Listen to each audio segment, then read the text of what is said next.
Atenuar la luz de un LED es una tarea muy sencilla si utilizamos la modulación por ancho de pulso. Sin embargo, cuando se trata de un aparato que funciona con corriente alterna, la cosa es un poco más complicada. Para ello es necesario recortar la onda sinusoidal.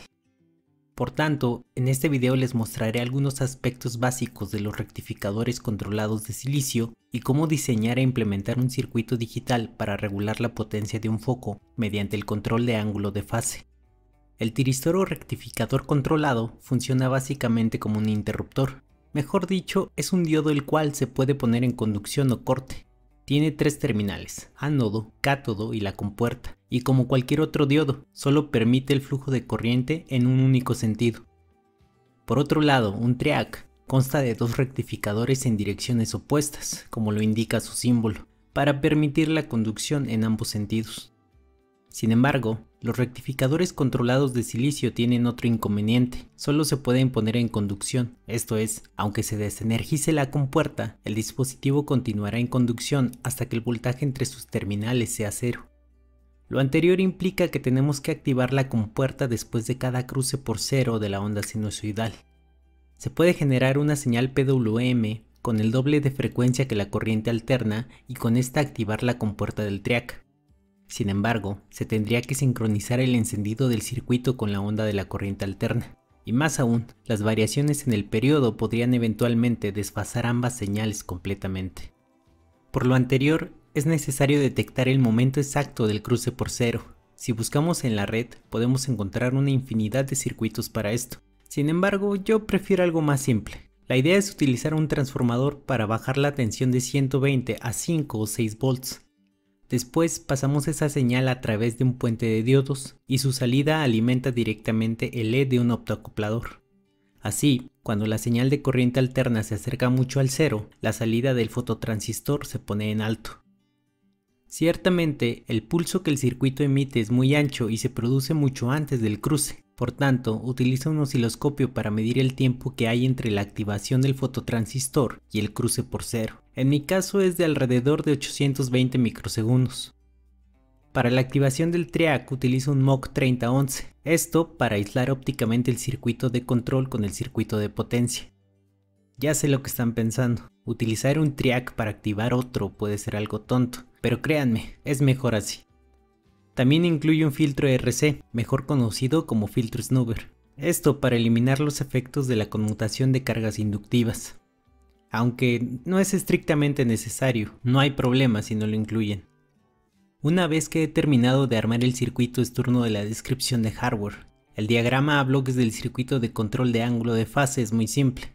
Primero, se detecta el flanco de subida de la señal de cruce por cero. Esto activa un latch que a su vez activa un temporizador. El temporizador cuenta hasta 820 microsegundos y luego apaga el latch. Este es el momento preciso en que sucede el cruce por cero.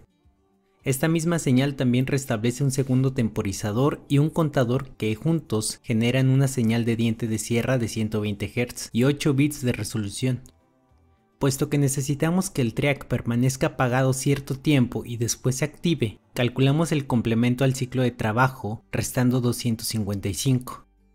Por último, tenemos un comparador que pone en alto la señal de la compuerta cuando la cuenta del contador es mayor al ciclo de trabajo.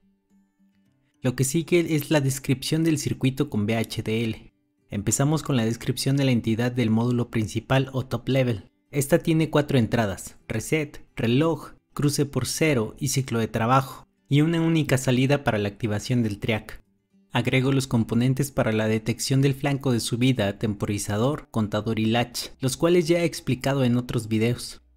También agrego una salida para hacer parpadear un LED como indicador que el sistema está operando. No se preocupen si se pierden algunas líneas, en la descripción del video les dejo el enlace a GitHub para descargar el código completo. Antes de implementar el diseño es recomendable hacer una simulación funcional y para ello necesito reducir los periodos de los temporizadores, de otro modo tendría que simular mucho tiempo. La señal de cruce por cero se establece con una fórmula: alto en tiempo cero y bajo pasados 1.6 microsegundos. El patrón se repite cada 84 microsegundos. Por otro lado, el ciclo de trabajo se establece a 128, es decir, 50%. Basta con 200 microsegundos para darse cuenta de que la salida gate queda invertida. Hago un último cambio al código y vuelvo a simular 1200 microsegundos, pero esta vez reduzco gradualmente el ciclo de trabajo y el circuito funciona de maravilla. A continuación implemento el circuito con Vivado, creo un nuevo proyecto RTL y agrego los archivos de código fuente. En esta etapa es necesario definir las patas de entrada y salidas del FPGA mediante el archivo XDC. Adicionalmente, agrego una nueva salida al top level para verificar la sincronía con el cruce por cero de la corriente alterna. Una vez que programo la tarjeta y conecto el transformador, tristemente me doy cuenta de que el flanco de bajada de la salida del latch no coincide con el cruce por cero.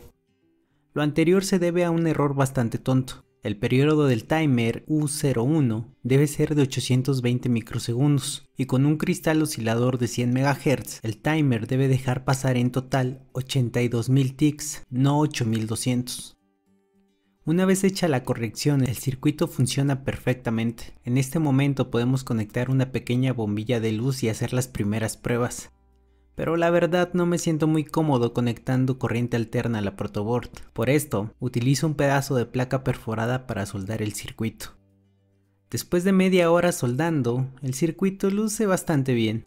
También corto un pedazo de MDF para montar la tarjeta y el transformador. Esto último con el fin de evitar accidentes debido a malas conexiones. Ahora sí podemos probar con un foco de 70 watts. Conecto el osciloscopio para ver la señal de activación, la señal de detección de cruce por cero y por supuesto la señal de corriente recortada. Debo decir que funciona perfectamente, aunque en realidad el control de ángulo de fase no es la mejor opción para modular la potencia de aparatos de corriente alterna. Esto se debe a que la conmutación de grandes cargas, sobre todo de tipo inductivas y capacitivas, conlleva desfasamientos de la corriente con respecto al voltaje, reduciendo el factor de potencia y contaminando la línea con armónicos de otras frecuencias. De cualquier modo, es muy interesante ver cómo el filamento de la bombilla se pone al rojo vivo con un ancho de pulso pequeño. También podemos medir la cantidad de calor que genera el foco y aprovechar dicha fuente para otros proyectos. Espero les haya gustado el video y que hayan aprendido algo nuevo. Permanezcan en casa para aplanar la curva y recuerden, el ingenio para crear, no para destruir.